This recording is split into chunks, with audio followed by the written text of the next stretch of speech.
Agora a gente vai entrar, né, nos mecanismos patológicos das neoplasias. Então nós vamos ver uma introdução às neoplasias, vamos ver a biologia dos tumores e as bases moleculares para elas. Então a gente vai iniciar com a definição, a nomenclatura, os conceitos gerais das neoplasias benigna e maligna, a transformação maligna, o crescimento, a invasão e a metástase, que são as características da carcinogênese, autossuficiência de crescimento, insensibilidade a inibidores, né? Alteração do metabolismo, evasão da apoptose, que são as bases moleculares da ocorrência das neoplasias. E vamos finalizar, né? Isso só amanhã, tá? Essa parte das bases moleculares e essa parte de imortalidade, angiogênese, invasão e metástase e evasão do sistema imune. Então aqui, né, para vocês, ó, que não conheciam, vão conhecer agora o que é um tumor, né? O que é uma neoplasia e o que é um câncer, por definição. Então, muitas vezes são usados como sinônimos, mas tumor é qualquer coisa que ocupe espaço, que leve ao aumento de uma determinada região. Então, por exemplo, o edema da inflamação, ele pode ser chamado de tumor, que é o que estava lá na questão de vocês, né? Tumor pode ser o edema, é qualquer coisa que ocupe espaço. Já a neoplasia é especificamente uma proliferação celular descontrolada anormal, né? Que obviamente a gente tem proliferação celular, né, acontecendo na pele, na epiderme, nas células estomacais. Por quê? Porque elas estão em constante renovação. Mas quando a gente tem uma proliferação anormal, descontrolada, isso caracteriza uma neoplasia. Ou seja, a gente vai ter uma diferença da replicação celular normal, que é a substituição e a renovação do tecido. Já vai ser algo que não é esperado para aquela região, para aquele tecido. Então, o que é que a gente pode dizer? Toda neoplasia é um tipo de tumor, mas nem todo tumor é uma neoplasia, né? Porque o edema da inflamação é um tumor, porque está ocupando espaço. Um abscesso é um tumor, porque ele está ali ocupando espaço. Então, tudo que ocupa espaço pode ser chamado de tumor. Mas para ser uma neoplasia, esse espaço deve vir a ser ocupado por uma proliferação celular descontrolada anormal, tá? Então esse processo de divisão celular anormal pode resultar num processo benigno, né? A gente tem um crescimento progressivo, tem uma divisão descontrolada, mas não gera grandes consequências fisiológicas e morfológicas no indivíduo. Por quê? Porque a gente vai já ver que normalmente nas neoplasias benignas, as células que estão se proliferando ali de forma anormal, elas mantêm as características morfológicas, estruturais e funcionais, pelo menos basicamente, né, em certa quantidade das células do tecido. Então ela não vai destoar da funcionalidade daquele tecido, tá? Além disso, pode regredir uma neoplasia benigna, ela pode, pelo próprio sistema imune atuando, ela pode regredir, tá? E a maioria das vezes, não são todas, tá? O tumor benigno, né, da neoplasia benigna, ele é envolto por uma cápsula, tá? Que é formada pelo próprio processo inflamatório, que quando começa o mecanismo de reparo tecidual, né, vai envolvendo ali aquela neoplasia benigna, tá? Mas não é característica de 100%, ok? Ou essa divisão, né, anormal pode resultar num processo maligno em que as células elas vão se tornar anaplásicas. A gente vai já ver o que é essa anaplasia, que é a capacidade de desdiferenciação das células de um tecido. Então, por exemplo, a célula do tecido adiposo, ela tem uma característica ali específica. Quando ela sofre a mutação que vai desencadear a neoplasia, no caso da neoplasia maligna, que a gente identifica células bastante anaplásicas, né? Essa célula do tecido adiposo, ela vai passando por um processo progressivo de desdiferenciação. Então ela vai perdendo as características que se assemelham às células do tecido, lá onde ela foi ficando diferenciada. É o que a gente chama de anaplasia. Então vocês já conseguem perceber a primeira diferença aqui de uma neoplasia benigna para a maligna. Na benigna a gente não tem grandes consequências fisiológicas e morfológicas. Por quê? Porque ela pode sofrer a mutação, se desdiferenciar só um pouquinho, mas ela mantém, na maioria das vezes, as características funcionais, estruturais e morfológicas do tecido no qual ela está se proliferando. Já na maligna não, ela vai perdendo essa funcionalidade, tá? Então vai ter um crescimento rápido, com mitoses anormais, né? O que é mitoses anormais? A gente vai ver proliferação de conteúdo genético, se replica muito o conteúdo genético, mas a célula, para ela se dividir, ela precisa, além da replicação do material genético, ela precisa também do quê? Do aumento das organelas, do conteúdo intracelular. Então, se isso não acontecer concomitantemente, ela não faz a divisão celular. Então, ela acaba tendo uma concentração maior de material genético, então vai gerando as mitoses anormais. Presença de necrose e hemorragia, porque obviamente quando uma célula problema, né, ela começa a se proliferar, ela vai sinalizar para o nosso sistema imune, então ele vai lá atacar ela, gerar um processo inflamatório. Pode, né, culminar no processo invasivo, em que ele começa a invadir o tecido localmente e também, né, até atingir a corrente sanguínea ou o sistema linfático e atingir outros pontos do corpo. E é a neoplasia maligna que a gente dá o nome de câncer. Então, neoplasia benigna não é câncer. Então, logo, todo câncer é uma neoplasia, mas nem toda neoplasia é câncer, porque a benigna não é câncer, certo?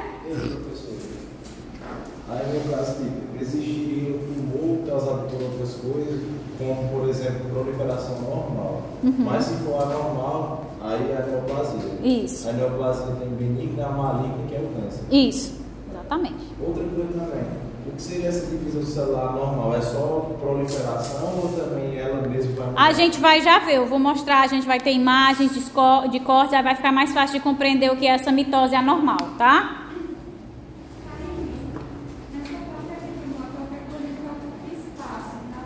Isso. Exatamente. Tumor é tudo aquilo que ocupa espaço. Então, o edema da inflamação é um tumor. Um abscesso, né? Cheio ali de pus, é um tumor. Porque ele está ocupando o espaço que ele não deveria estar ocupando. Da mesma forma, né? Que uma célula se proliferando, gerando ali um tumor neoplásico, também é um tumor, certo? Então, toda neoplasia é um tumor, mas nem todo tumor é uma neoplasia, tá? Então, para a gente começar, né, a compreender, adentrar nessa parte da neoplasia, é importante a gente compreender um pouquinho da nomenclatura que se dá a essas neoplasias. Lá no livro tem várias, tá? Eu trouxe aqui as duas principais, mas tem várias nomenclaturas colocadas lá, se vocês quiserem, né? Entrar nas exceções, que tem as exceções e tudo mais, aí vocês vão lá e leem essa parte.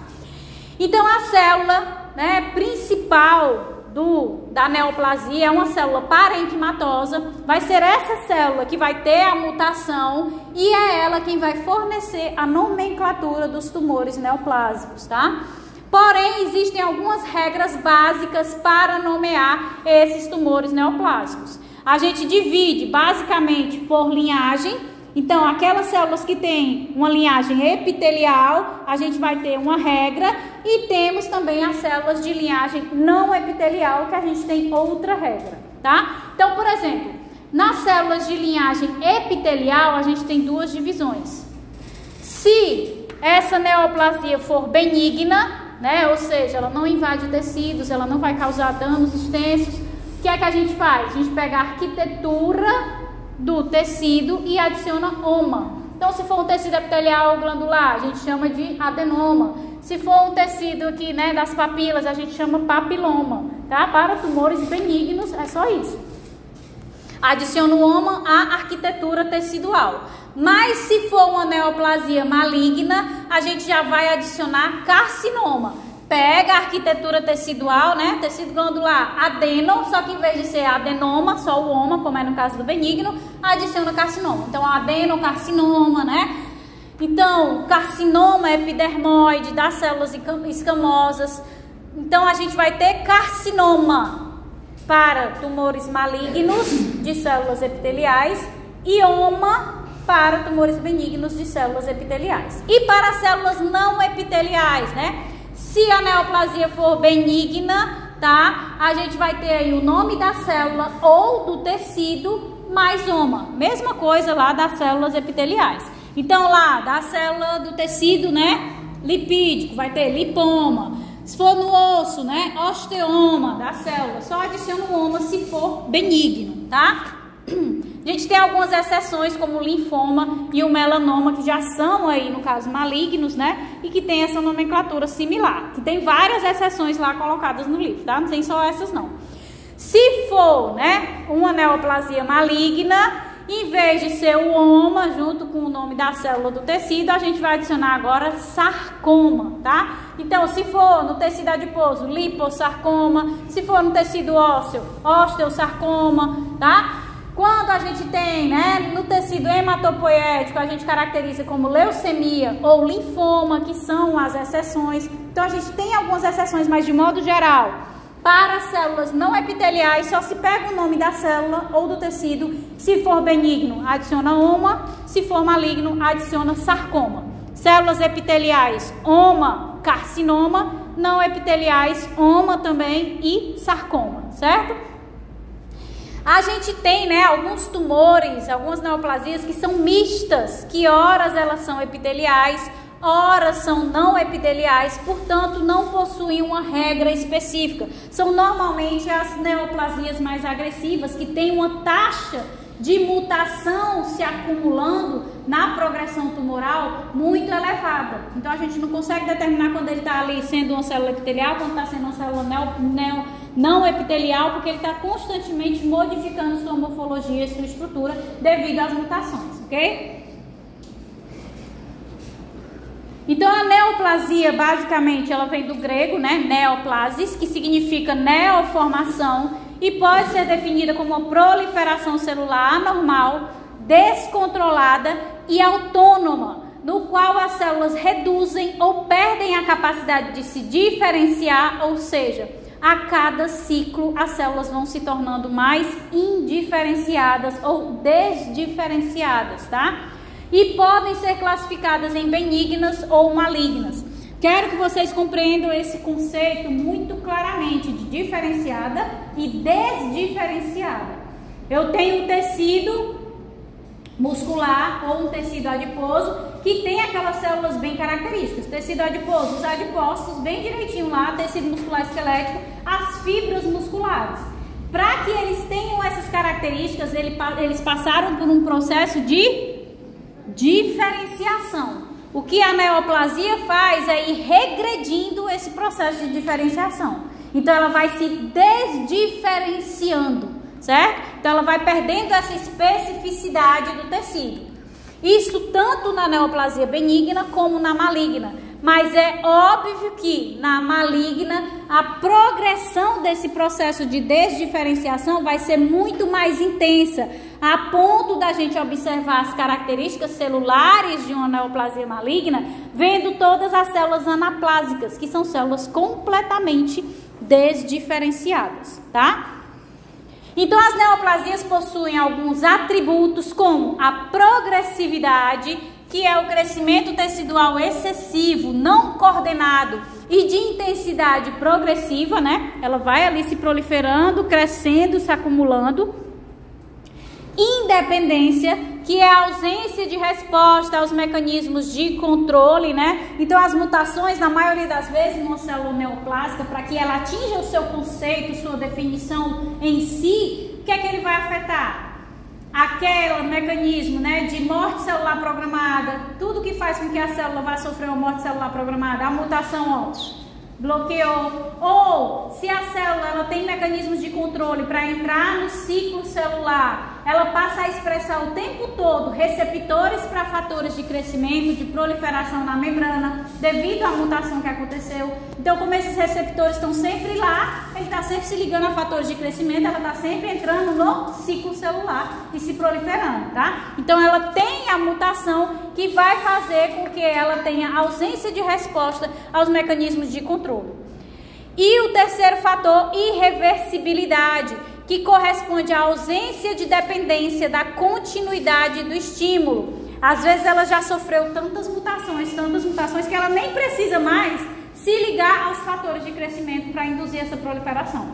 Ela já tem mutações suficientes que favoreceram a seleção de genes que estão ativando constantemente o ciclo celular para ela se dividir e se proliferar, tá?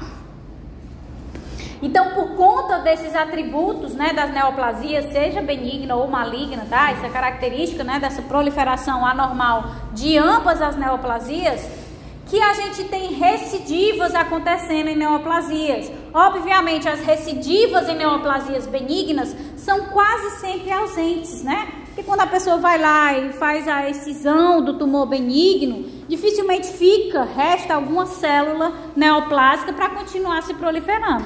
O que já não é o caso das neoplasias malignas, em que a gente costuma ter muitas recidivas, por quê? Porque a gente vai já ver que na estruturação de um tumor maligno, a gente tem ele invadindo os tecidos, que é o que a gente chama de patas de caranguejo. Tá? Então, quando faz a cirurgia, por mais que remova, né, um espaço muito grande ali do tumor, mesmo que pegar, e não vou tirar apenas onde está delimitado visivelmente o tumor, vou pegar em torno também para minimizar, mas já invadiu bastante o tecido localmente. Então, a probabilidade de depois esse tumor vir, né, essa célulazinha que ficou lá dormente, começar a se proliferar de novo, ou ela cair na corrente sanguínea e chegar em outro tecido e começar a se proliferar neoplasicamente nesse outro tecido, é muito maior nessas neoplasias malignas, certo? Por quê? Porque nas malignas a gente tem uma progressão tumoral, ou seja, um acúmulo de mutações muito maior do que numa benigna. Por quê? Porque a gente vai já ver que normalmente, que eu até já mencionei para vocês, na neoplasia maligna, o processo inflamatório chega ali nela e começa o processo de formação de uma matriz extracelular em torno daquele tumor benigno. Então ela fica limitada àquela região, ao contrário do maligno, que as patas de caranguejo vão perfurando essa cápsula, né? O benigno não, ele fica bem delimitado pela cápsula, então ela não consegue nenhuma célula escapar para depois ela vir e ter uma recidiva. Não significa que em 100% das vezes seja impossível uma neoplasia benigna não ter uma recidiva. Pode acontecer, mas na maioria das vezes não, tá? O quê? Recidivas é voltar de novo. As pessoas que têm câncer, né, que se curam, elas não têm que ficar fazendo exame constantemente. Por quê? Porque a chance de voltar de novo é muito grande, de ter ficado uma célulazinha e aí essa célula entrou na corrente sanguínea, foi para outro tecido e aí a pessoa está com câncer de novo. Então a chance é muito elevada de ter o retorno do câncer, certo?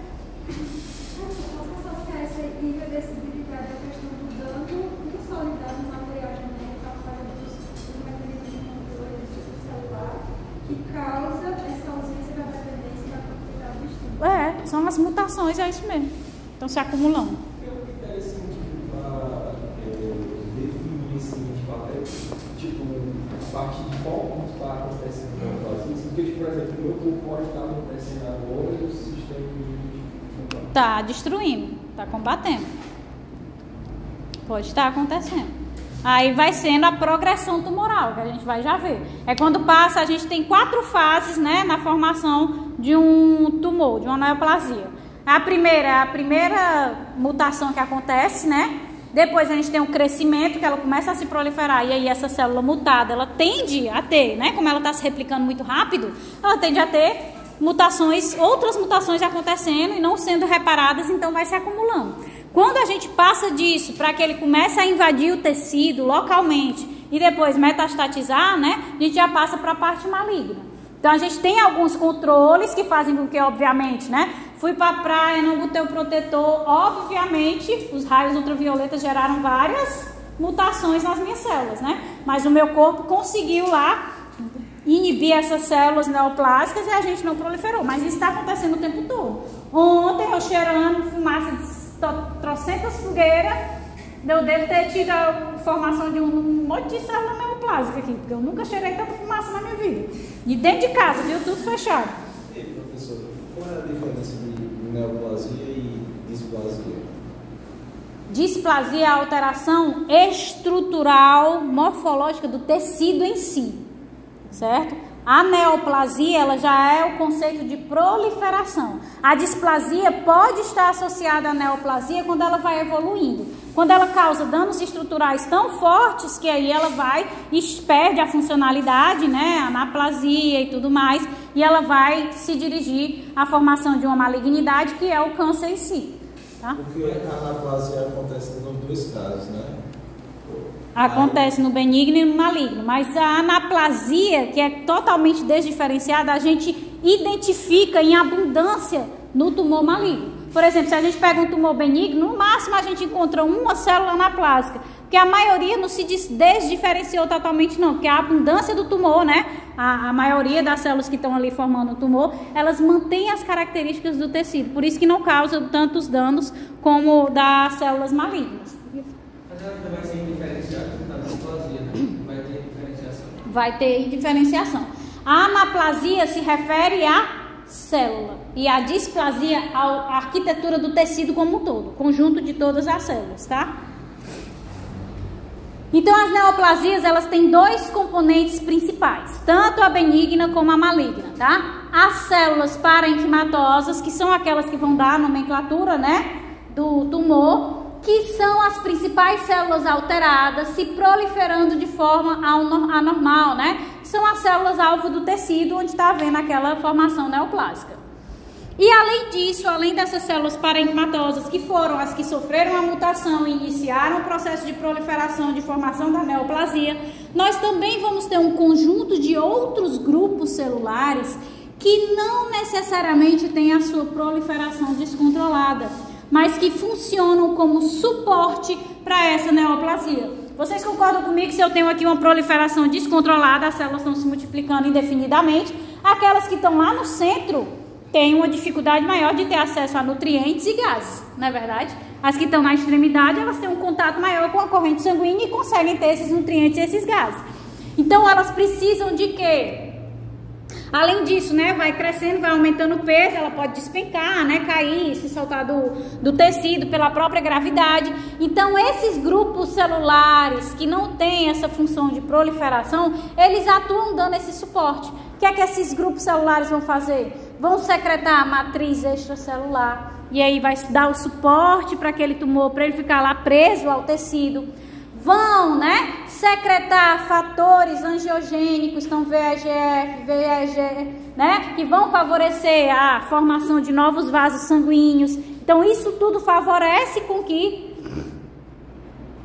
essas células, né, que estão se proliferando em neoplasia, as células parenquimatosas, elas têm uma sustentação, então elas não vão se desprender, cair, porque elas estão presas pela matriz extracelular, ou seja, elas estão tendo um suporte, e além disso, elas vão sim, todas, as do centro, as da extremidade, a da região mediana, vão receber nutrientes e gases. Por quê? Porque a gente está tendo um processo de angiogênese acontecendo, desencadeado por esses grupos de células. São eles que vão secretar esses fatores de crescimento do endotélio, formando esses novos vasos que vão suprir o tumor neoplásico. Então, não vai ser anormal, ele tem apenas a função de dar suporte à sobrevivência das células neoplásicas, tanto de sustentação como suporte, né, de nutrientes e gases, tá? Então, todos os tumores, seja benigno ou maligno, vai ter esse grupo de células, que é o que a gente chama de estroma, é o que sustenta tanto metabolicamente como sustenta fisicamente esses tumores. Esse estroma, são as responsáveis pela cápsula?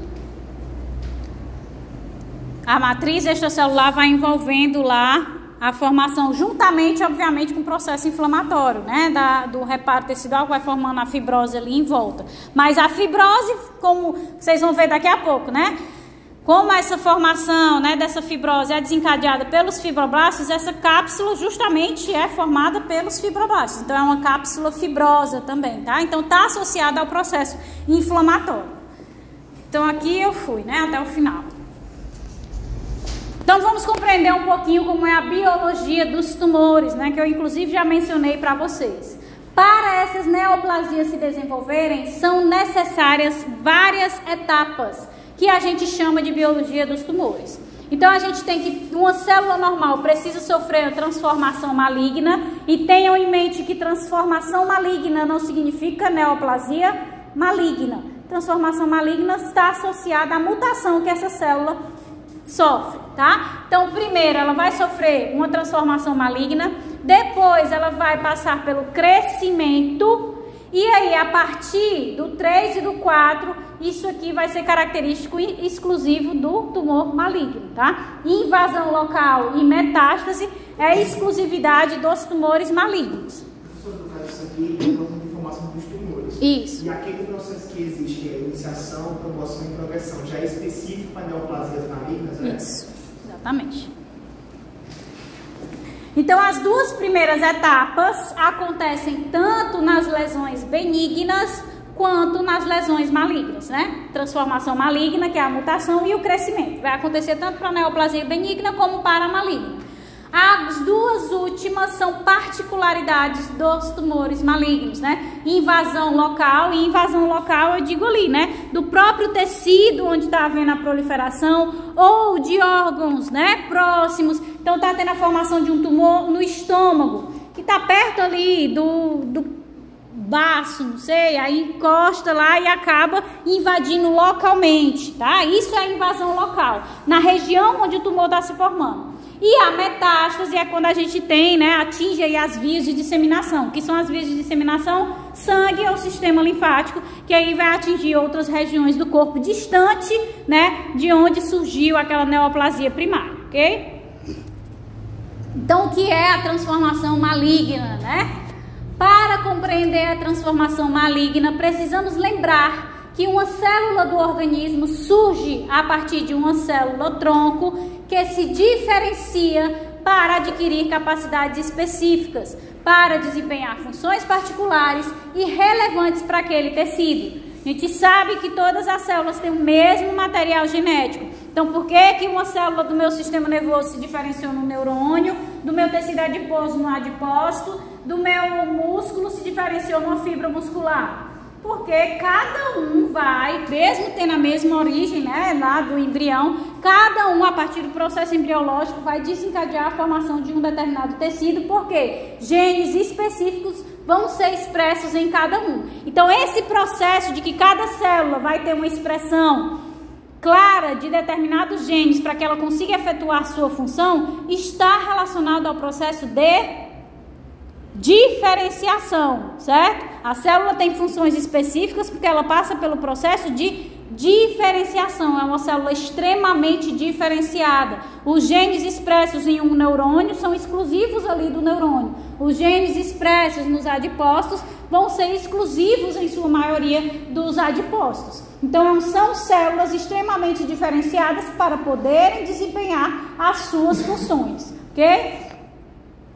Então, esse é o conceito da diferenciação celular, que sugere que o aspecto funcional de uma célula está relacionado ao produto que ela sintetiza. Então, por exemplo, uma célula estomacal, ela se especializa em produzir o ácido clorídrico, tá? Então, ela se diferenciou para realizar esse processo.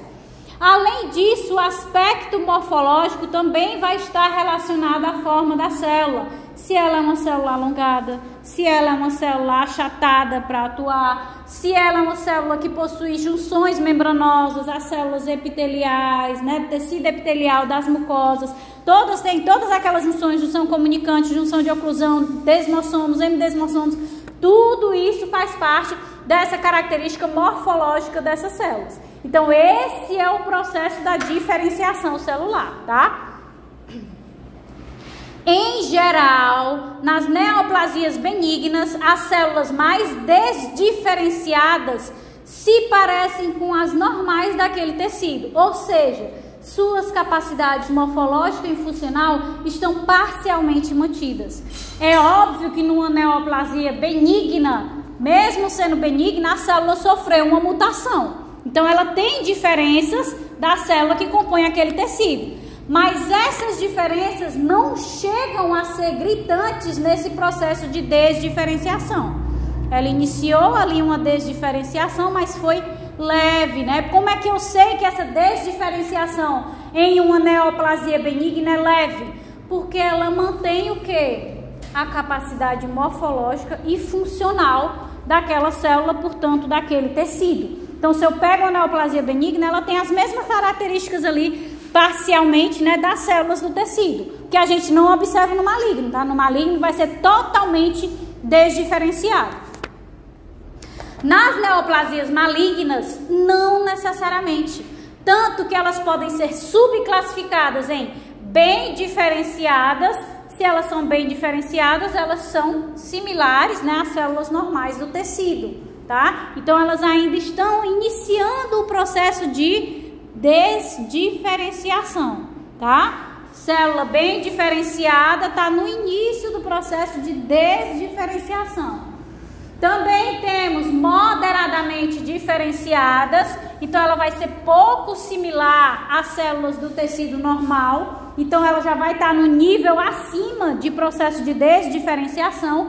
E nós temos as células pouco diferenciadas. Se elas são pouco diferenciadas, elas já estão quase que completamente desdiferenciadas, que é o que a gente chama de anaplasia, tá? Oi. O quê? Por que é o contrário? Por que a bem diferenciada é similar ao tecido? Vocês vão já ver numa imagem aqui que no processo da formação neoplásica, por exemplo, vamos supor que a primeira célula que sofreu uma mutação, meus pincéis estão na minha bolsa. Primeira célula que sofreu uma mutação, ela deu origem a duas outras células, tá? Uma das células que ela deu origem sofreu mais 3 mutações. A outra sofreu 2 mutações. Deixa eu botar aqui. Pronto. Matheus me salvando aí. Muito obrigada.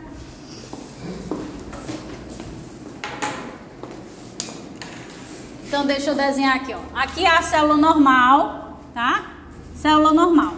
Ela sofreu um processo de mutação em que ela ficou assim agora, tá? Você concorda comigo que ela ainda é circular, ela ainda tá azul, então ela é parecida com a célula normal do tecido, né? Então ela é bem diferenciada ainda, ela é bem similar ao tecido. Então ela não passou por um processo de desdiferenciação intenso ainda, ela ainda está muito parecida com a célula do tecido. À medida que ela vai acumulando as mutações, então vamos dizer que ela vai, né, se proliferar e ela dá origem a 2 células aqui. Então ela vai dar origem a essa... Oi? É como se diferenciado não fosse um ângulo diferente, se fosse um ângulo parecido. É, exatamente. Diferenciação é a funcionalidade daquele tecido. É o parecido com as células do tecido, certo? Oi? Mas assim, uma outra forma de pensar é que a gente estuda em biologia. Tem a célula tronco que vai fazer um processo de diferenciação. Aí só que a gente vê os tecidos normais. Isso. Então, é a partir desse conceito que a gente trabalha na parte da biologia. Na embriologia, cada célula ia dar, né, origem lá das 3 camadas, né? Ia dar origem aos tecidos. Essa origem que ele dá a todos os tecidos que a gente viu é o processo de diferenciação, tá? Quando gera a neoplasia e a gente começa a ter uma diferença, a gente tem o processo de desdiferenciação acontecendo. Então esse daqui, ó, tá bem diferenciado. Se tá bem diferenciado, tem pouca desdiferenciação, tá? Vou colocar assim. Aí ele tá, né? Porque ele tá no processo neoplásico, então ele tá se proliferando. Oi? Todo o processo de neoplasia tem que ser seguido por mutação. Aí no caso, essa mutação seria tipo... pode ocorrer tanto inserção da leção, mas também inativação do gene. Qual? Por exemplo, continua... E a gente vai ver nas bases moleculares amanhã. Inativação da P53 faz com que a gente tenha a proliferação neoplásica, certo? Mas aí a gente vê amanhã nas bases moleculares. Então ela começou, ela foi acumulando, né, na progressão tumoral, que a gente vai já ver, foi acumulando mutações. Aí ela deu origem a essa célula aqui. Você vê que ela já mudou um pouquinho a forma, né? Então ela já está um pouquinho diferente. Então ela é moderadamente diferenciada. Ela ainda tem um pouquinho, ela ainda é azul, ela ainda tem uma bolinha azul no centro, então ela ainda é um pouquinho diferenciada. Então ela passou por, vamos dizer assim, uma desdiferenciação moderada, tá? Agora essa outra que ela deu origem, né, na proliferação dela, já é uma célula assim, ó, que nem núcleo tem. Totalmente diferente, tá? Então ela é pouco diferenciada. Então ela já sofreu uma elevada desdiferenciação, certo? Que é o que a gente chama de anaplasia. quando ela não tem mais relação nenhuma com a função do tecido. Essas três aqui ainda conseguem efetuar, essas duas aqui, né? Ainda conseguem efetuar um pouquinho da funcionalidade do tecido. Essa daqui não. Perdeu completamente a funcionalidade do tecido, certo?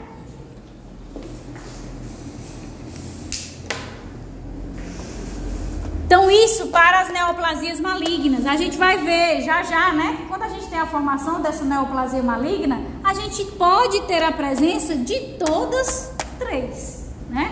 Por quê? Porque não começou com essa aqui, essa se multiplicou, né, sofreu uma mutação, né? Essa daqui se multiplicou nessa. Essa daqui pode dar origem a mais moderadas. Essa daqui pode dar origem a mais, né, anaplásicas. Essa daqui vai poder dar origem a outras pouco desdiferenciadas, então ela ainda tem similaridade. Então a gente vai acumulando vários tipos celulares diferentes.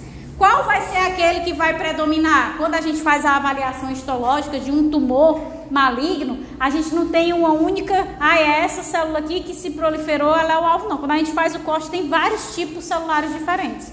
Várias células com diversos níveis de funcionalidade dentro do tecido, certo? Por quê? Porque são mutações que vão variando nesse processo de proliferação, ok? Então isso acontece por quê, né? Porque quando uma célula ela perde o controle da regulação do ciclo celular e vira uma célula neoplásica, ela vai sofrendo diferentes graus de desdiferenciação, que é o que a gente chama de anaplasia. A anaplasia, ela nem sempre é facilmente identificável e vocês têm que ter em mente que ela é um processo de nível celular, tá? Esse processo de desdiferenciação é um processo de nível celular e constantemente a gente costuma associar ela à malignidade, porque apesar dos tumores, né, das neoplasias benignas também passarem, né? Quando a célula sofre uma mutação, ela também está passando por um processo de desdiferenciação, ela ainda mantém a funcionalidade ali daquele tecido, aquela célula mantém sua funcionalidade, tá? O que a gente já não observa na malignidade. Então, a perda de suas características basais e o ganho de outras características que vão ser importantes para a sobrevivência da célula neoplásica estão muito associadas com a agressividade dessas células, ou seja, com a agressividade do tumor. Quanto mais mutações ela vai acumulando, ou seja, quanto mais desdiferenciação ela vai passando, mais agressivo vai ser o tumor, porque normalmente esses processos de mutações que vão se acumulando são mutações que favorecem o quê? A proliferação, ou seja, a sobrevivência da célula neoplásica. Então ela vai inibindo aquelas enzimas que reconhecem erros no DNA na replicação. Ela inibe as enzimas que param no ciclo celular, então ela entra constantemente no ciclo celular. Aí pode vir outra mutação que expressa o tempo todo na membrana receptores de fatores de proliferação. Então ela se liga a esses fatores e começa a se replicar, certo? Então vai acumulando nesse processo de desdiferenciação essas características que favorecem a sobrevivência do tumor maligno. Oi. Então a gente poderia dizer que a anaplasia é uma desdiferenciação em nível celular, enquanto a displasia é uma desdiferenciação em nível histológico. O quê?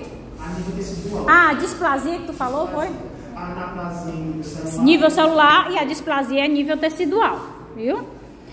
Então, supondo-se que uma célula sofre transformação maligna, esta vai tentar selecionar mutações na sua prole que possibilitem criar características vantajosas para a proliferação daquela célula. Então, por exemplo, uma célula que sofreu mutação aqui, dessa aqui vai ter outra que sofreu uma mutação que ela produz, né, mais fatores de crescimento que favorecem a angiogênese. Então, vamos selecionar ela, porque ela está nutrindo a gente, então vamos selecionando ela. Então, vai acontecendo um acúmulo de mutações que vão favorecer aquelas que ajudam na sobrevivência da célula neoplásica.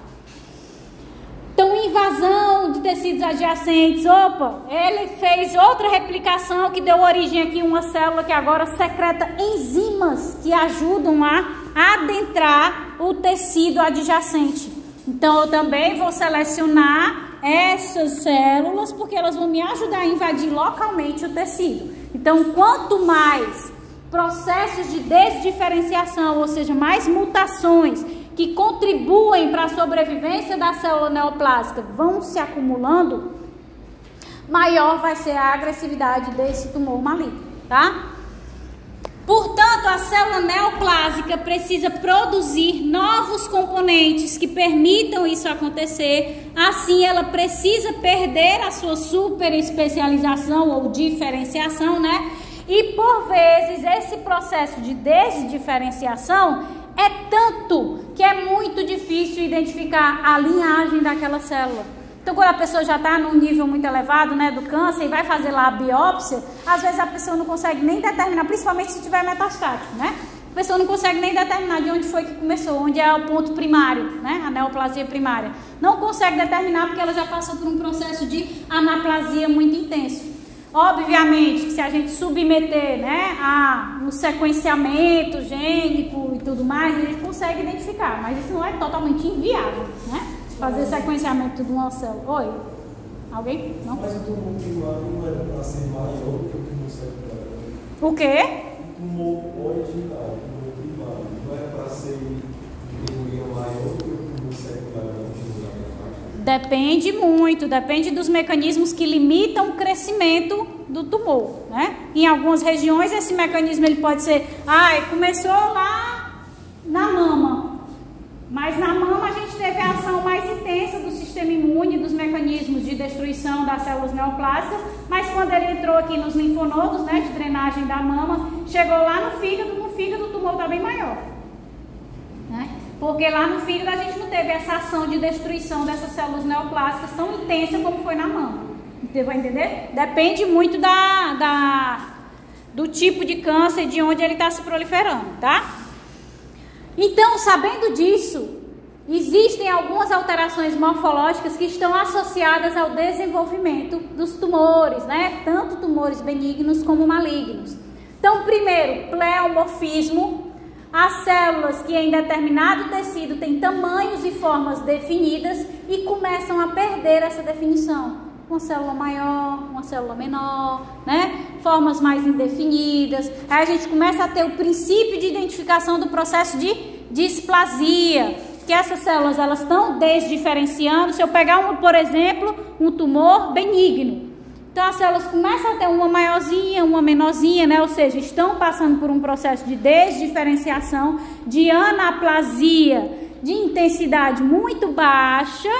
Mas aí a gente já começa a identificar aquela displasia leve, né, inicial, porque ela já começa a alterar um pouquinho ali a estrutura, a arquitetura do tecido. Porque se são células tudo quadradinha, tudo encaixadinha, e começam a ficar um pouquinho mais globoso, né, aí então a gente vai ter alterações nessa estruturação, portanto a gente identifica a displasia. O quê? Mas por que isso acontece?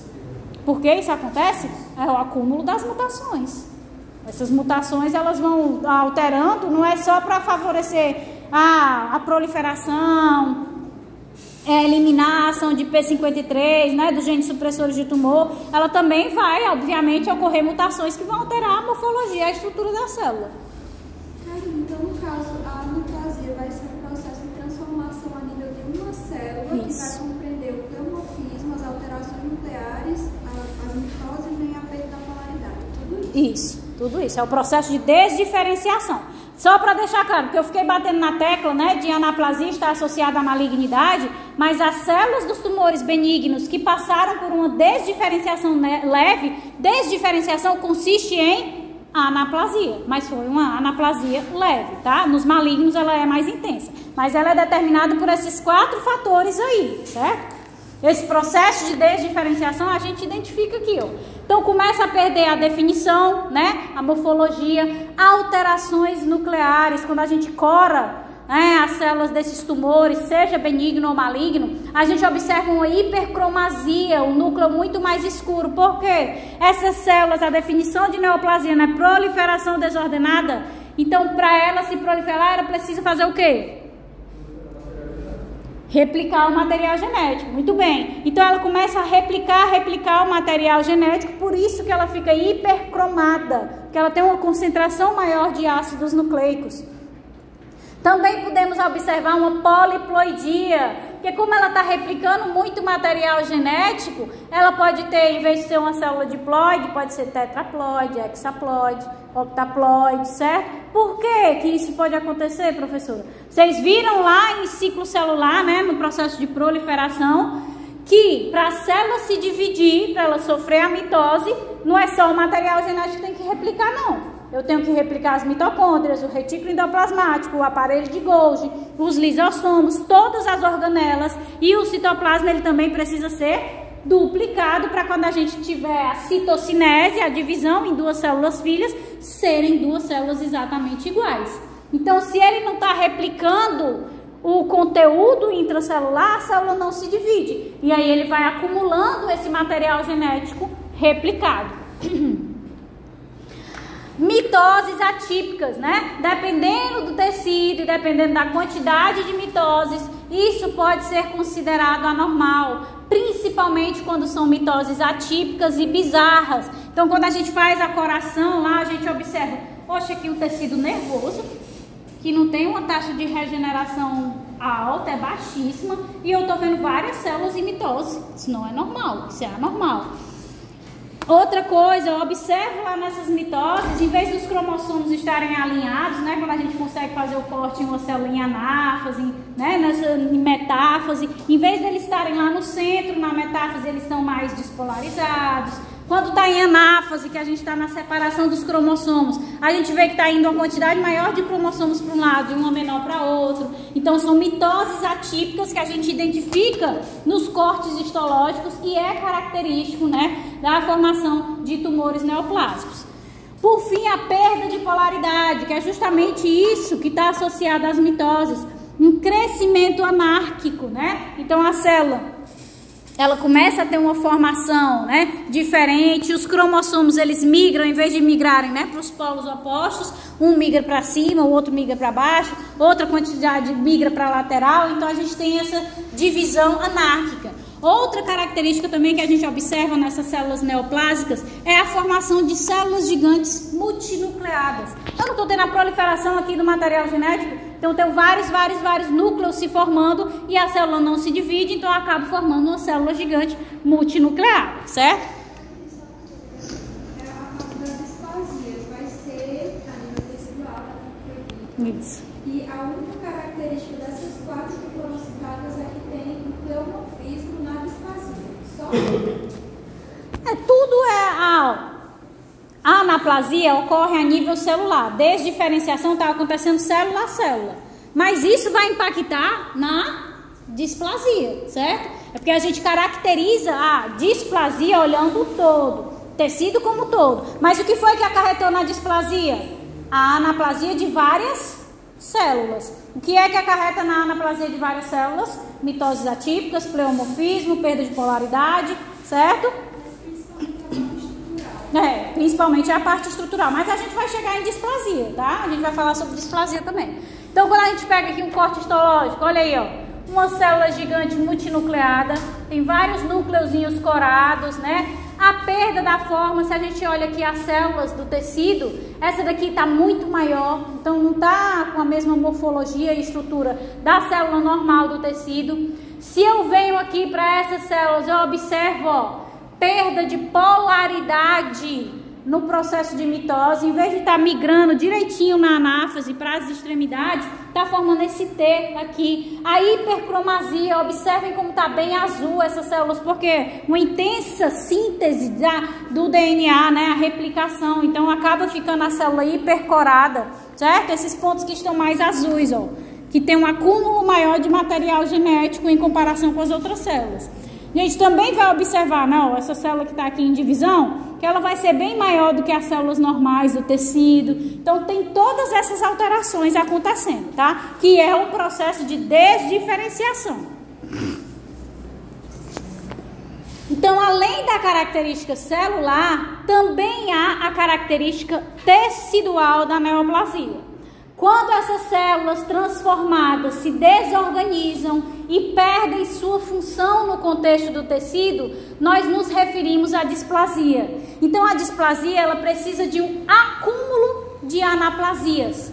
Uma coisa é uma única célula passar pela desdiferenciação, pela anaplasia, e ficar só ela ali. Ela não vai conseguir alterar a estrutura, a morfologia do tecido como um todo. Agora, se várias células, né, que é o processo normal de progressão tumoral, vão acumulando mutações, vão sofrendo modificações ao longo do tempo, ela vai acabar alterando a estrutura, a morfologia daquele tecido, que é o que a gente conhece pela displasia. Então, a displasia é a perda da uniformidade e da orientação arquitetural do tecido, né? A gente consegue visualizar facilmente o aspecto da displasia quando a gente trata do colo do útero, né? Porque quando a gente vê o colo do útero, que isso aqui vocês vão ver lá na Semana da Mulher, né? A parte interna, né, do útero é formada por células globosas e a externa por células escamosas. Então, a partir do momento que a gente faz o esfregaço, faz a raspagem lá do colo, e quando faz o esfregaço, identifica a presença de células globosas na região externa, a gente já sabe que tem ali uma lesão, uma displasia acontecendo naquele tecido. Por quê? Porque a parte externa do colo do útero é para ter célula escamosa, não é para ter célula globosa. Então, se ela tem uma estruturação diferente naquele tecido, está acontecendo uma displasia, uma alteração ali naquele colo, certo? Obviamente, né, displasia não é sinônimo... Eita, morreu agora.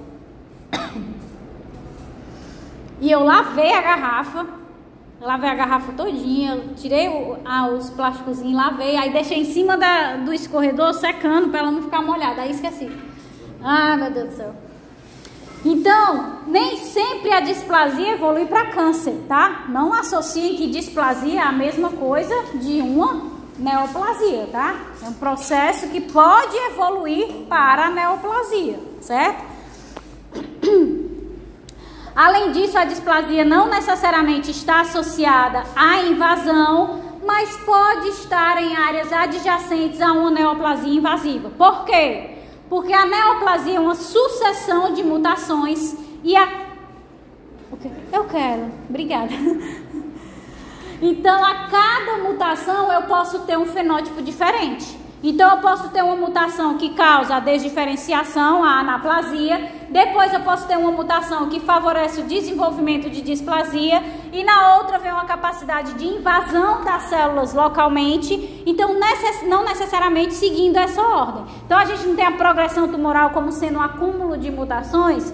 Então, pode ter que cada célula vai ter uma característica específica. Essa aqui vai favorecer, enquanto ela está se proliferando, a displasia, uma alteração da estruturação da morfologia do tecido. Essa aqui vai favorecer, né, uma anaplasia, uma desdiferenciação total da célula. E essa daqui vai favorecer a secreção de enzimas que ajudam a invadir o tecido localmente. Normalmente, no processo de carcinogênese, a gente tem essa sequência acontecendo. A anaplasia, depois displasia, depois a invasão local. Mas a gente pode ter, né, nos casos raros, uma neoplasia invasiva acontecendo primeiro, para depois a gente ter a modificação estrutural e morfológica do tecido, a displasia. Professora, a displasia, ela pode resultar numa neoplasia? Exatamente. Porque assim, ó, tem a neoplasia benigna. A neoplasia benigna pode ocorrer anaplasia, só que muito pouco proporção. Mas, tipo, se tiver uma displasia que ocorre a nível tecidual, que já são várias células, se for para ter a neoplasia, vai ser uma maligna, né? Porque benigna não tem quase nenhuma. É assim? Não. A gente tem, por exemplo, quando a gente faz a classificação dos estágios, né? É o que a gente chama de NIC 1, 2, 3, né? Da neoplasia intraepitelial, né, do colo, do cervical, né? Então, ela vai ter os graus. Quando a gente tem uma displasia, uma NIC 1, a gente tem uma displasia de leve a moderada, que pode ser ainda, pode acabar causando uma neoplasia benigna, tá? Muito obrigada. Quando a gente já tem a evolução para severa e para invasiva, já é uma neoplasia maligna, ela já evolui para uma displasia mais intensa. Então, pode tanto na benigna como na maligna ter displasia. Só que a gente tem as diferenças de grau, né? Então, nesse caso, aí seria uma neoplasia benigna, só que com muitas células anaplásicas, seria isso? Aí, então, seria uma exceção de neoplasia benigna, né? Porque, em geral, não é para ter tanto? Ou entendi errado? Não é para ter tantas células desdiferenciadas, digamos assim. Mas... Não.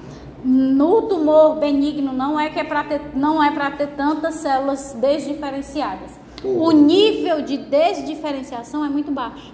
A diferença que ela tem para a célula normal é pequena, ao contrário do maligno, que esse nível de desdiferenciação já é elevado. É praticamente como se fosse outra célula distinta. Na benigna ocorre a desdiferenciação, mas é um nível baixo, tanto que ela mantém a funcionalidade do tecido. Sim, deixa eu ver se eu consigo explicar melhor. Por exemplo, se a displasia ela não ocorre a nível tecidual, então vai ter várias células desdiferenciadas. Isso. Aí eu fico pensando, como é que uma displasia pode resultar numa neoplasia benigna se na displasia tem várias desdiferenciadas e na benigna tem que ter poucas desdiferenciadas? Ou entendi errado? Não tem que ter poucas. Por exemplo, eu posso ter um tumor benigno e um tumor maligno. Esse tumor benigno tem 100 células desdiferenciadas. Esse tumor maligno também tem 100 células desdiferenciadas. Mas as 100 do benigno tem um nível de desdiferenciação muito leve. Ela ainda tem certa morfologia parecida com a célula do tecido normal. Ela ainda desempenha as funções do tecido normal. Enquanto a 100 do tumor maligno tem um nível de anaplasia elevadíssimo. Ela tem uma morfologia completamente diferente. Ela não realiza mais a função. Então são as mesmas 100 células, mas uma tem desdiferenciação em nível muito baixo, em nível basal, e a outra tem níveis de desdiferenciação muito elevados. Deu para entender agora? Então a displasia é qualquer desdiferenciação, independentemente do nível. Entendi. Então. Que a gente vai já ver na figura. Tu vai ver. Então, professor, toda neoplasia vai ter displasia. Mas nem toda displasia é uma neoplasia, viu? Terminei. Então aqui, ó. Então olha essa figurinha aqui que ficou pequena, mas se vocês aumentarem aí nos slides de vocês, fica melhor para ver. Ó aqui, ó. Isso aqui, né, é uma lesão intraepitelial cervical de nível 1, que é uma displasia leve a moderada, tá? Então você observa que ela tem displasia, ela tem uma alteração do normal, ó. O normal é tudo isso ser clarinho. Quando a gente vem para esse segundo aqui, ela tem uma displasia leve, mas isso aqui não se caracteriza como câncer, ou seja, como uma neoplasia maligna. Ainda é benigna. A gente tem a displasia, tem a alteração estrutural e morfológica do tecido, mas ela ainda mantém certa funcionalidade desse tecido. Quando a gente vai evoluindo aqui, é que a gente vai vendo que a gente vai perdendo completamente do estado normal para o estado, né, maligno, cancerígeno, em que a gente não tem mais nenhuma coisinha clara dessa. Ou seja, perdeu completamente a funcionalidade. Então, as células que acarretam nessa neoplasia, elas foram acumulando uma quantidade muito maior de desdiferenciação, tá? Então, vamos lá aqui. A displasia, ela vai possuir níveis, né? Então, a gente tem displasia leve, displasia moderada, displasia severa e displasia invasiva. A displasia leve e moderada podem ser características de uma neoplasia benigna, tá? Em que a gente tem pouca desdiferenciação das células. As células desdiferenciaram, mas foi muito pouco. Então ela não causa uma alteração estrutural no tecido muito elevada. Então ele ainda mantém a sua funcionalidade. Quando a gente passa para uma displasia severa e uma displasia invasiva, a gente já vai ter aí uma neoplasia maligna, ou seja, já vai ter a formação do câncer. Quando nós temos uma displasia severa, a gente tem um carcinoma in situ, ou seja, ele não invadiu ainda, né? Ele ainda está crescendo ali naquela região do tecido. Já a displasia invasiva é quando ele começa a metastatizar, né? Começa a entrar no tecido para atingir as vias de disseminação, que é a metástase. Ok? Então, displasia leve e moderada, a gente pode associar com uma neoplasia benigna. E a displasia severa e invasiva, a gente já associa diretamente com a neoplasia maligna, tá? Então, o melhor exemplo da displasia em todos os seus níveis é no câncer de colo de útero, tá? na evolução da neoplasia de colo de útero para um câncer efetivo, ele tem 3 classificações de neoplasia intraepitelial cervical, estágio 1, 2 e 3. Esses estágios vão ser ditados, obviamente, né, pelo grau de alteração arquitetural, ou seja, quanto mais células globosas e menos células escamosas eu tenho no esfregaço do Papa Nicolau, que vem ali do colo do útero, maior graduação do estágio que se dá. Então aqui é um colo do útero normal, né? Quando eu faço o esfregaço desse colo, eu tenho uma certa quantidade de células globosas, ou seja, foram células ali do colo que passaram por um processo leve de desdiferenciação. Então ele tem uma displasia leve, que ainda mantém a funcionalidade do tecido, mas a gente já tem uma alteração. Isso pode evoluir para uma displasia moderada, que continua tendo a classificação benigna, e se continuar essa evolução, a gente vem para uma displasia severa, que vai daí entre o NIC 2 e o NIC 3, tá? O leve e o moderado fica aqui no NIC 1, e no NIC 2 e o NIC 3 a gente já vai ter uma displasia mais intensa. A progressão tumoral que foi acontecendo aqui nessa lesão intraepitelial, ela foi muito maior. Então já está aqui uma diferença arquitetural bem mais intensa. Se eu tenho diferença arquitetural, eu vou ter, né, uma perda de funcionalidade do tecido. E aí é que a gente começa a caracterizar o câncer em si. Até aqui o NIC 2 ainda tem chance de reverter, tá? Deu o NIC 3 já é câncer, e quando invade para displasia, porque já é displasia severa, e quando invade para displasia invasiva, né, já é o câncer metastatizando, já está entrando no tecido para conseguir aí se disseminar para todo o organismo. Ok? Ok ou não ok?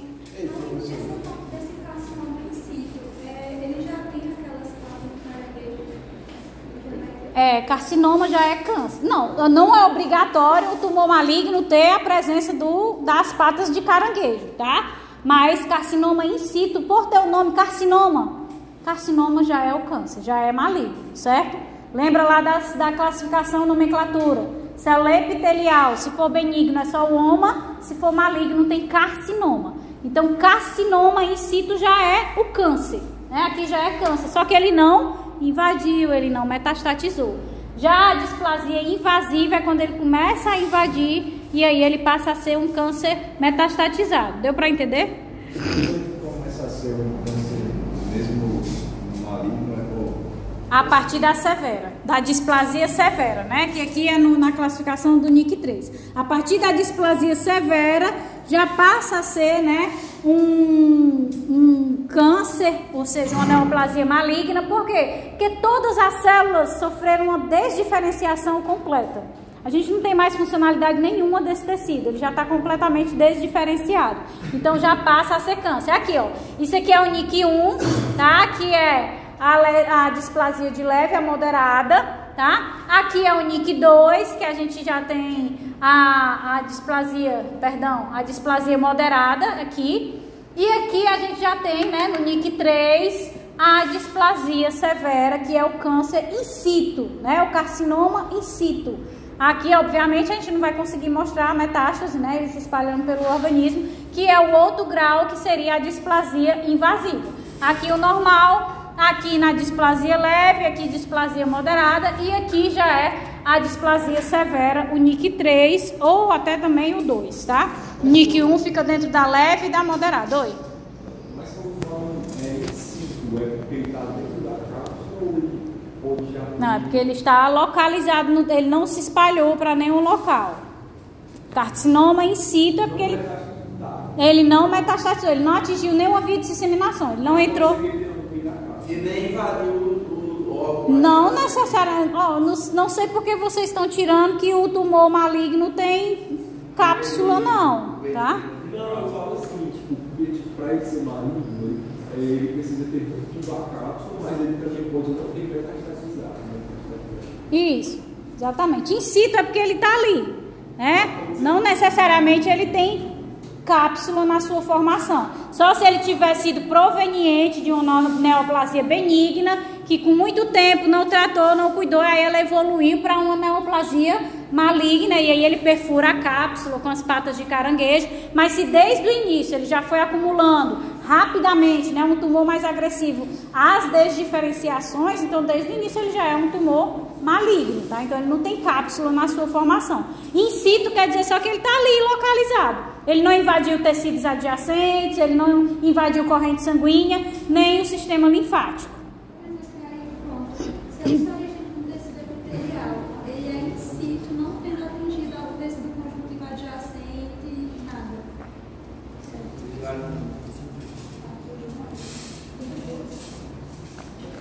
Então aqui, ó, mais uma. A célula normal, aqui uma neoplasia, aqui neoplasia benigna, né? Sofreu uma desdiferenciação, ela não tá mais com essa morfologia bem certinha, tá se proliferando, então característica de neoplasia, né? Então aqui, ó, vocês percebem o tecido normal, tudo encaixadinho. A gente tem aqui uma displasia leve e uma displasia moderada. Tá mantendo de certa forma a estrutura e a morfologia do tecido, a funcionalidade, mas você já observa alterações, né? Porque cada célulazinha dessa, ela passou por um processo leve de anaplasia, de desdiferenciação. Quando a gente parte para a displasia severa e a displasia invasiva, a gente já tem um câncer em si, né? Na severa, ele não está invadindo nada, ele está se mantendo ali no local, e na invasiva, ele começa a invadir o tecido e atingir as vias de disseminação. Professor, então a neoplasia é antes da displasia? A neoplasia antes. A gente primeiro tem que ter uma mutação para começar o processo de proliferação. Aí aqui, ó, a gente já tem uma displasia mais intensa, né? Por quê? Porque a gente já tem uma célula bem grande, uma redonda, uma retangular, uma triangular. Então a gente vai tendo várias modificações. Então ela já vai aumentando a intensidade dessas modificações, tá? Então, depois que a gente tem, tudo isso foi para dizer que para que a gente tenha, né, o primeiro processo de formação de uma neoplasia, a gente precisa que aconteça uma transformação maligna. Tem que acontecer uma mutação. Na maioria das vezes, seja para neoplasia benigna ou maligna, essas mutações elas vão se acumulando, certo? Depois disso que acontece a transformação maligna, a gente precisa que comece a crescer, né? O tumor, óbvio que ele já está ali se replicando, mas ele tem que crescer em proporções que vão causar o quê? A patologia. Só ele acontecer, só a mutação acontecer e ele não causar nada dentro do organismo, não adianta. Ele tem que se proliferar e causar a patologia em si. Então, após a transformação maligna, inicialmente, a célula neoplásica precisa crescer, né?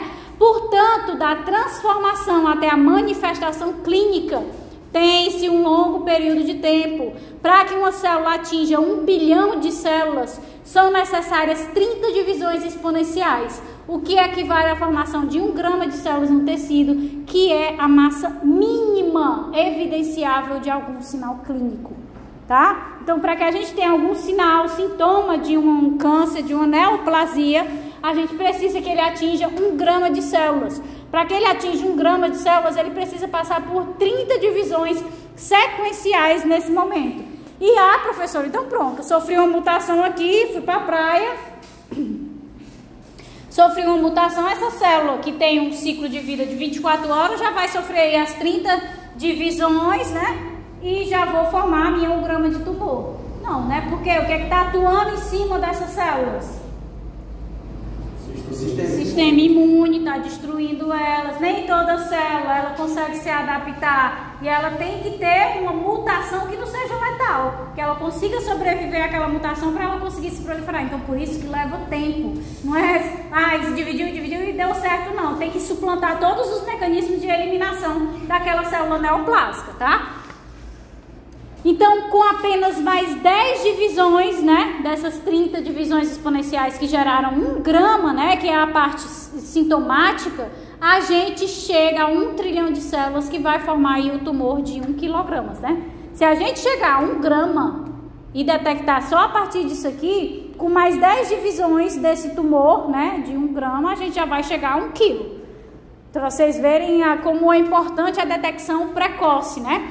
E esse tumor de 1 kg é a média das maiores neoplasias, né? Que já foram identificadas como compatíveis com a vida. Acima disso vai ser mortal ou o tratamento, a sobrevida vai ser praticamente inexistente, tá? Portanto, né, se for uma neoplasia maligna, por exemplo, durante 3/4 do tempo de desenvolvimento da neoplasia, enquanto ele está crescendo, a gente está cego, porque a gente não consegue sentir. Então, enquanto ele está crescendo, a gente não está sentindo nada. Então, por isso que é, entre aspas, cego, né? Então, fica evidente que em uma neoplasia, o grande segredo se chama diagnóstico precoce. Quanto mais cedo o diagnóstico foi feito, melhor e mais fácil de você tratar com maiores índices de cura, que foi o que a gente viu na epidemia, né? Então é importante que fique claro que o ritmo de crescimento da célula neoplásica não é perfeitamente exponencial, como eu já mencionei. Ela divide por 2, depois divide por 4, depois divide por 8, depois divide por 16. Isso ocorre ali no início, né? Mas depois a gente tem um equilíbrio. As células produzidas, né, proliferadas no tumor, são equilibradas pela mesma quantidade de células destruídas. E quem é que tem esse papel de destruição dessas células? Isso vai ser feito pelo sistema imune, que reconhece proteínas antigênicas tumorais. As células NK vão lá e se ligam, né, ao MHC que está agora positivo, dizendo, essa célula aqui está com problema, viu? Pode matar. Então ele vai e mata a célula, então vai fazendo esse controle. E além disso, além da ação do próprio sistema imune, a gente também tem as condições que não são sempre ideais. Então, nem sempre a gente vai ter o oxigênio e os nutrientes chegando, porque não vai ter vasos sanguíneos entrando no tumor completamente. O processo de necrose, de inflamação, também vai atuar matando essas células. As citocinas vão causar os danos, sistema do complemento. Nem sempre a gente vai ter ali, né, o estroma gerando uma matriz extracelular suficiente para dar suporte àquele tumor. Então, ela também não consegue se manter sustentada, suportada naquele tecido. Então, se ela se desprende, porque ela está sem a matriz extracelular, ela é muito mais facilmente atacada pelo sistema imune, certo? Então, o ritmo de crescimento vai depender de um balanço entre o tempo de duplicação dessa célula neoplásica. Obviamente que uma célula que tem um ciclo celular mais lento, ela vai demorar para se replicar, e o tumor ele vai ser de crescimento lento. Mesmo quando invasivo, né? Mesmo se ele já tiver invadido o tecido, se for uma célula que tem um ciclo celular de, sei lá, não sei quanto tempo, uma célula nervosa, por exemplo, tem um ciclo de replicação praticamente inexistente. Então, vai demorar para que esse tumor venha a crescer. É a mesma coisa vice-versa, né? Se a célula tem um ciclo celular rápido, é de 24 horas o ciclo, então ela vai ter um tempo de crescimento muito mais rápido. Então, é um tumor mais facilmente detectável, tá? Além disso, né, do tempo de duplicação de cada célula, o percentual de células que estão em proliferação, ou o que a gente chama também de fração de crescimento. Nem todas as células que estão se replicando ali no tumor, vai dividir uma, dividiu em duas, que dividiu em 4, que dividiu em 6, cada uma dessas também está se dividindo em 2, não é assim não. Tem umas que não tem a mutação que favorece a proliferação celular. Vamos dizer que ele gerou aqui 4 células. Uma tem aquela produção de enzimas que favorece a invasão tecidual, né? Mas não de proliferação celular. A outra que favorece a formação de vasos sanguíneos, mas não de proliferação. Aí só uma delas vai ter aí os fatores, né, genéticos de proliferação desordenada, que controla o ciclo celular, e também os fatores de supressão de tumor. Então, nem todas vão ter as mesmas características. Por quê? Porque elas estão no processo de desdiferenciação, cada uma está ali acumulando as suas mutações diferentes. Então, vai depender também desse percentual de células que estão, de fato, em fração de crescimento. Nem todas as células estão replicando ao mesmo tempo. Quanto maior o percentual de células se replicando, maior, obviamente, o ritmo de crescimento. Se a maioria das células de um tumor, ela tiver essa característica de proliferação, ela vai crescer mais rapidamente, né? E a quantidade de células perdidas no crescimento também vai afetar o crescimento desse tumor. Por quê? Porque vai ter células que vão ser destruídas por necrose, pela ação do sistema imune. Se a pessoa já estiver em tratamento, porque o tumor ele não para de crescer só porque a pessoa descobriu, não, né? Então, se a pessoa estiver em tratamento, ela começou o processo de quimioterapia ou de radioterapia, esses tratamentos também vão afetar o crescimento do tumor, obviamente, que vão afetar também os tecidos, né, normais do indivíduo. Então, tudo isso vai limitar essa capacidade de crescimento do tumor, tá? Então, esse ritmo de crescimento, ele vai ter algumas particularidades, né? Ele vai ser diferente na fase inicial e na fase tardia. A gente já espera isso, por quê? Porque quando está iniciando a proliferação da neoplasia, eu tenho espaço, né? Então, essa multiplicação, ela é bem aumentada. Eu tenho espaço, eu tenho nutrientes. Já quando vai passando o tempo, essa proliferação, ela vai ficando lenta. Por quê? Porque está ficando sem espaço. Não tem a matriz extracelular, não tem os vasos sanguíneos, então não tem nutrientes e oxigênio chegando, certo? Obviamente que a gente vai ter como exceção aqueles tumores que se replicam quanto mais acumulam mutações, o processo de progressão tumoral. Vai que ele vai acumulando mutações que favorecem essa proliferação dele, que favorecem a presença da angiogênese, né, da formação da matriz extracelular. Então, isso tudo vai contribuir, interferir nessa velocidade aumentada ou reduzida de proliferação das células. A fase clínica, né, também é uma particularidade do ritmo de crescimento. Quando a pessoa já descobriu, já iniciou o tratamento, cerca de 20% das células do tumor, elas vão estar em crescimento. Isso é uma porcentagem muito alta, né? 1 em cada 5 células vão estar se replicando. Nem as nossas células hematopoéticas de síntese das células sanguíneas têm uma velocidade tão alta. Então, a gente tem que partir aí para os tratamentos que vão matar essas células, né? E acabam matando também as células do indivíduo, por isso causando os efeitos colaterais. E também ele tem esse ritmo de crescimento, uma importância clínica, obviamente, né? Porque ele está relacionado à susceptibilidade à quimioterapia, né? O aumento da fração de crescimento, ele vai fazer o tumor crescer mais rápido, podendo obstruir regiões que aumentam as manifestações clínicas e permitem a escolha do tratamento quimioterápico ideal. Tem vários tipos de tratamento quimioterápico. Se é o tumor, já sei que é um tumor de proliferação rápida, que ele consegue se replicar rapidamente, então qual é o principal tipo de quimioterápico que eu vou utilizar? O que mata, o que inibe o ciclo celular, a proliferação celular, certo? Então, os quimioterápicos gerais, basicamente, têm duas vertentes. Os citotóxicos e os bloqueadores da divisão celular, né? Que é ideal para as neoplasias que têm uma fração de crescimento elevado. Então, se ele está se proliferando muito rápido, é isso que está causando a sintomatologia da doença. Então, eu vou bloquear essa proliferação dele. Ou seja, eu vou ter muitos efeitos colaterais que eu também vou gerar danos aonde? Nas células que se proliferam rapidamente, que é da pele, do estômago. Então, também vou ter esses efeitos na alimentação, as feridas, né, na pele da pessoa. E existem os mais específicos, né? Que é o que a gente conhece hoje em dia, o mais famoso que tem é o CAR T-cell, né, que são a síntese de linfócitos T altamente específicos para as células tumorais. Então, a pessoa vai lá, faz a biópsia do tumor, vê as proteínas que formam aquele tumor e pega os linfócitos T do paciente, desenha ali ele para ter a interação com aquelas proteínas, que é que a gente já sabe que imunidade adquirida, mediada, seja, né, pelos linfócitos B ou pelos linfócitos T, ela é altamente específica e mais eficaz. Então, quando eles desenham esses linfócitos T, eles já dão uma resposta mais eficaz. É por isso que as pessoas às vezes ficam aí na internet, né, fazendo a vaquinha, o tratamento que é 10 milhões de dólares. Porque é caro mesmo para a pessoa pegar as células e conseguir fazer todas essas alterações, é um negócio caro. Mas ele tem tido, né, respostas bastante eficazes. Tá? Oi. Mas já saiu no campo da pesquisa, já tem gente fazendo. Já faz, já tem muita gente fazendo. É por isso que tem um arrumo, você entrar ali no Razões para Acreditar, umas 10 vezes por dia pedindo o tratamento do CAR T-cell. E não tem aqui não, a pessoa tem que ir para fora, e tudo isso acaba deixando o custo mais elevado, né? No Brasil, eu lembro de um paciente que subiu aqui na USP, que ele passou por essa imunoterapia com CAR T, só que ele se curou, só que depois na semana seguinte ele morreu acidente de carro. Mas não foi do câncer. Meu Deus. Ah, mas não foi do câncer. Caramba. Eu pensei que ele ia dizer que uma semana dele. Não, aí tinha voltado, né? Eu também pensei que era isso, mas que coisa triste, viu? Deus queria dizer assim, olha, era sua hora, não tinha jeito mais não. Ai, que pobre, né? Mas minha família, morta de feliz, ai, tá curado.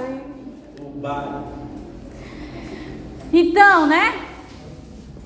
Depois que a gente tem o processo de transformação maligna, o processo de crescimento, o que pode acontecer com essa neoplasia, se ela for maligna, é ela passar a invadir o tecido localmente, tá? Um tumor benigno pode invadir o tecido?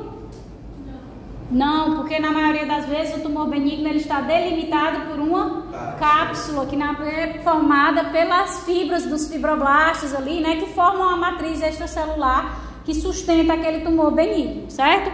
Então, dessas células que cresceram, algumas delas vão invadir. Isso é critério de malignidade. Invadiu é um tumor maligno, certo? Então, a maioria dos tumores benignos cresce como massas expansivas, coesas, que permanecem localizadas nos seus locais de origem em uma cápsula. Destaco sempre que nem todos os tumores benignos são encapsulados. Essa cápsula vai consistir de quê? Na maioria, né, da matriz extracelular que é depositada pelas células estromais. E dentre essas células estromais, quem são essas células de maior abundância desse estroma? Os fibroblastos, né? Que são ativados pelos danos hipóxicos, né, resultantes da compressão tumoral aos tecidos adjacentes. Isso vai gerar um processo inflamatório crônico. Com a inflamação crônica, a gente tem reparo tecidual por cicatrização. Quem é que faz? Fibroblasto. O fibroblasto vai lá e vai encapsulando aquela região que está gerando essa inflamação. Então, estou tendo um tumor crescendo, ele está comprimindo aqui os órgãos lateralmente, vai gerar um processo inflamatório. Então, ele começa a envolver aquele tumor, portanto, formar essa cápsula de matriz extracelular fibrosa, principalmente secretada pelos fibroblastos, tá? Oi. Como é? Leiomioma. Pronto, aí. Acho que o linfoma também. Linfoma tem cápsula. Tem? O leiomioma são os miomas. Pronto, aí. Esse aí eu não sei não, mas o menino sabe. Então, o que não tem cápsula. Então, a encapsulação, ela cria um plano de tecido que torna o tumor bem definido, facilmente palpável, móvel, né? O médico ele consegue mover lá e excisável por enucleação cirúrgica. Então, é quando o médico pega, tu tá fazendo ali um exame, né, de rotina, aí ele olha assim, aí tem um tumor lá, não, mas vamos fazer o tratamento aqui, que esse tumor ele não tem característica nenhuma de tumor maligno. Ele está bem delimitado, ele é palpável, ele parece estar envolto por uma cápsula, então ele já determina que aquele tumor é um tumor benigno, tá? Ao contrário de quando ele identifica que é o quê? Maligno. Ele já diz, ó, aqui a gente tem que fazer uma biópsia, viu? Porque ele tem umas características que parece ser um tumor maligno, tá? Então, normalmente no tumor benigno é só fazer a remoção cirúrgica que a pessoa aí já consegue solucionar o problema. Então, juntamente com o desenvolvimento das metástases, né, a invasividade é a característica que distingue mais facilmente os cânceres dos tumores benignos, ou seja, o tumor maligno do tumor benigno. Os cânceres não possuem cápsulas bem definidas, né? Existem casos em que um tumor maligno que cresce lentamente parece estar delimitado pelo estroma do tecido local circundante do hospedeiro, mas o exame microscópico revela minúsculas projeções de células, que é o que a gente chama das patas de caranguejo, que penetram na margem e infiltram as estruturas adjacentes, né? Então o médico ele chega, ele vai lá, tá fazendo uma cirurgia, aí ele vê um tumor, né? Aí ele, não, esse tumor aqui, ele parece estar bem delimitado, parece que é um tumor benigno. Mas vamos fazer uma biópsia, né? E ver aí no corte histológico se está tudo certo mesmo, se é isso mesmo. Aí quando ele bota lá na lâmina histológica, tá cheio de prolongamento, né? Então não tá bem delimitado. Tem as patas de caranguejo, certo? Então ele já sabe que ali não é mais um tumor benigno.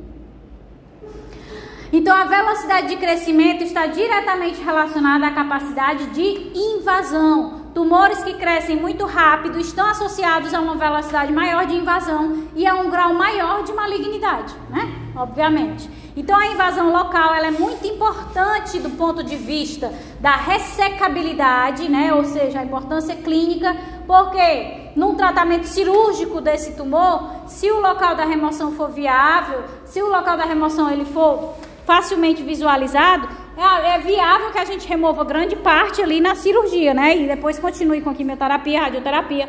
Agora, se tiver espalhado, não é mais viável, não adianta mais, tá entendendo?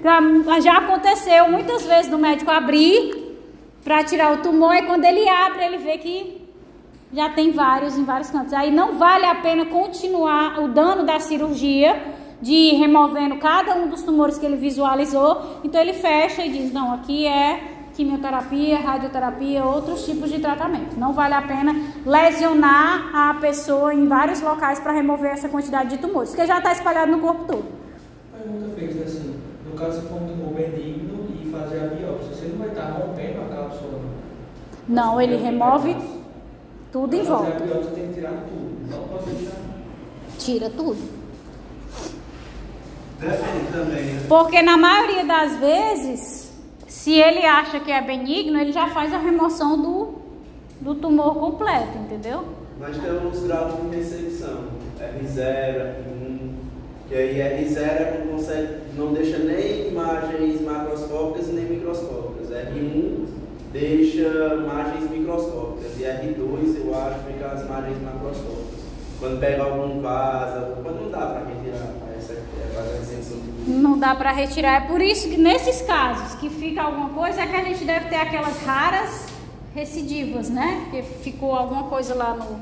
Então aqui na imagem, ó, é justamente, ó, ele faz lá a biópsia, achava que não era, mas aí quando ele bota, ele vê que tem esses prolongamentos aqui já invadindo, então são as patas de caranguejo que a gente chama, tá? Se botasse numa prova prática e dissesse célula neoplásica, qual é o nome disso aqui? Pata de caranguejo. Vocês iam acertar, né? Sempre vai ser maligno, sempre tem as patas. Oi? Quem pata de caranguejo é maligno, né? É maligno. O benigno ele fica delimitado, se não pela cápsula, ele forma ali uma bolinha bem delimitada, tá? Então esse tumor maligno ele pode invadir localmente o tecido e pode chegar um momento em que ele vai, né, atingir as vias de disseminação, sangue, sistema linfático e metastatizar.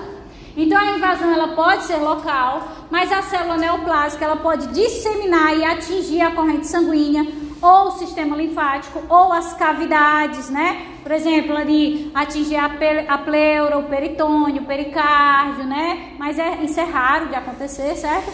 Que é o que a gente chama de metástase. Então existem alguns fatores que predispõem para a metástase. Primeiro, a agressividade do tumor, né? A taxa de mutação que ele tem, os níveis de desdiferenciação de anaplasia, se é uma displasia, né, severa, displasia severa, ele tem uma tendência maior de virar, né, de mudar para displasia invasiva, tá? Obviamente também a velocidade de crescimento, quanto maior a velocidade de crescimento, maior a probabilidade de as células encostarem nos outros tecidos, né, porque está crescendo. E aí acabar invadindo áreas distantes através das vias de disseminação. E também o tamanho do tumor. Quanto maior o tumor, maior a probabilidade dele invadir os tecidos locais e células acabarem caindo nas vias de disseminação, certo? Então, a agressividade, quanto mais mutante, quanto mais desdiferenciado ele for, maior a probabilidade dele metastatizar. Velocidade de crescimento, quanto maior a velocidade de crescimento também aumenta a probabilidade dele metastatizar, porque tem aqui nessa região superior do tumor, surgiu uma mutação agora que faz com que ele se prolifere, se multiplique muito rapidamente, aí ele sobe no tecido, chegou na corrente sanguínea. Pronto, chegou na corrente sanguínea, ele metastatizou. Ou o tamanho do tumor, ele vai crescendo e acaba ali empurrando o tecido, rompe alguma parte e também chega próximo à corrente sanguínea ou ao sistema linfático, tá? Que é um dos principais disseminadores, é o sistema linfático que faz a drenagem, aí ele puxa uma célulazinha neoplásica e aí faz com que se espalhe pelo corpo todo. Então aqui, por exemplo, né? No câncer, né? De útero, né? Um mioma, então a gente tem aqui um benigno, bem delimitado, né? A gente tem essa cápsula inflamatória em torno dele, é um tumor pequeno, de crescimento lento. Se você observa histologicamente, essas células aqui, elas são bem parecidas com essas células, não são? Né? Por quê? Porque ele não passa por um processo de desdiferenciação intenso, então ainda é bem diferenciado. Obviamente não é invasivo e não é metastático, porque é um tumor benigno, e o tumor benigno só passa pela fase de transformação maligna e de crescimento. Já quando a gente vem aqui para um tumor maligno, né? Sarcoma, ó. Então ele já vai ser maior, né? Mal delimitado, a gente tem esses prolongamentos aqui, ó, as patas de caranguejo, crescimento rápido, tendo a presença de hemorragia e necrose, né? Porque ele vai passando pelo processo inflamatório, vai rompendo o tecido.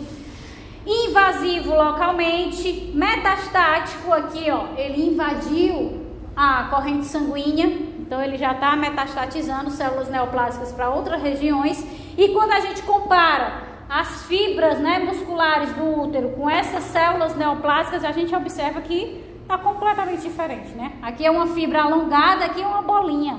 Então são células pouco diferenciadas, portanto, extremamente desdiferenciadas, extremamente anaplásicas, ok? Então agora, né, que a gente já viu os conceitos de benigno, maligno, e a gente finalizou com a parte de invasão e metástase, que é característica de malignidade, a gente vai entrar em alguns conceitos do câncer em si. A gente viu lá no início que, por definição, câncer é uma neoplasia maligna, tá? Então as neoplasias, em geral, são causadas principalmente por agentes cancerígenos, ou o que a gente chama de carcinógenos, ou envelhecimento, radiação solar, bebidas alcoólicas, tabagismo, alguns vírus, alguns medicamentos, tá? Toda e qualquer neoplasia, seja benigna ou maligna. E os efeitos cumulativos desses elementos são responsáveis pelo início, pela promoção, pela progressão e pela inibição do tumor, que são as etapas que a gente conhece do processo de carcinogênese. Então, o tumor maligno, ele vai passar pelo início, onde ele sofre ali a primeira mutação, depois a promoção, onde ele vai acumulando devido à proliferação exacerbada, né, mutações, e depois a progressão, onde essas mutações elas vão sendo selecionadas, que a gente vai já ver que é o que se chama de seleção darwiniana, e que essas mutações, quanto mais benéficas à sobrevivência da célula neoplásica, mais elas serão sendo aí selecionadas naturalmente, tá?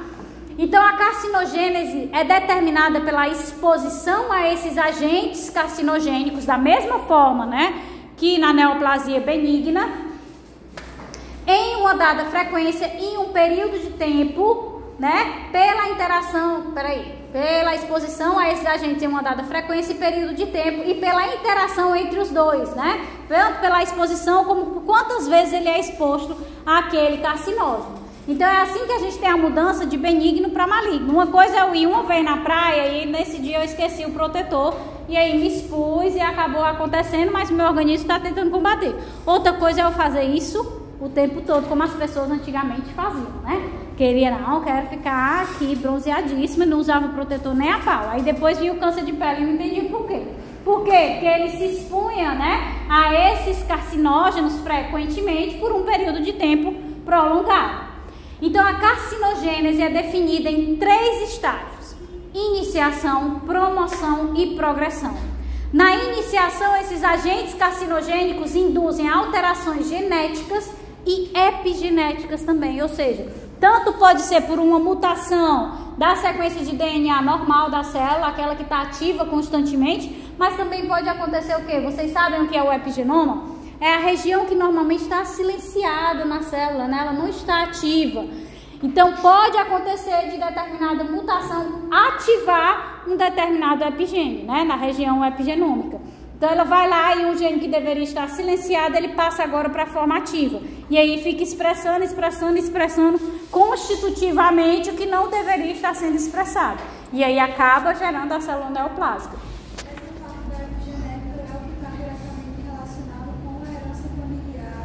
Isso. Então, isso é na iniciação, né? Sofrer ali a mutação. Na promoção, a célula que foi iniciada, ou seja, que sofreu a mutação, vai sofrer agora um acúmulo de mutações. E esse acúmulo de mutações ativam proto-oncogenes e inibem genes supressores de tumor. Isso vai resultar na proliferação, na resistência à apoptose e na autonomia celular. Proto-oncogenes são genes que existem no nosso material genético, que são genes normais. O que é que acontece para que a gente induza uma neoplasia? Ele sofre uma mutação e passa a ser um oncogene diretamente. Ele deixa de ser o normal, que é o proto-oncogene, e passa a ser um oncogene diretamente. Esse oncogene, ele, sei lá, ativa constantemente o ciclo celular, ou ele expressa na membrana constantemente receptores de fatores de crescimento, né, para estar sempre se proliferando, ou ele inibe, né, a interação com os mecanismos que desencadeiam a morte celular programada, certo? Então, todas essas mutações, elas vão se acumulando. Ele vai realizar a mutação de genes supressores de tumor. Então, aquela alteração genética que aconteceu na célula, ela pode ser reconhecida pela P53 e outras proteínas, né? Mas se a P53 sofreu uma mutação no seu gene, ela não reconhece mais. Então, ele suplanta esse mecanismo de reparo ou mesmo de apoptose quando a gente tem um erro genético, tá? Então, ele acaba tendo uma autonomia celular e ela consegue ficar se proliferando mesmo com esses erros.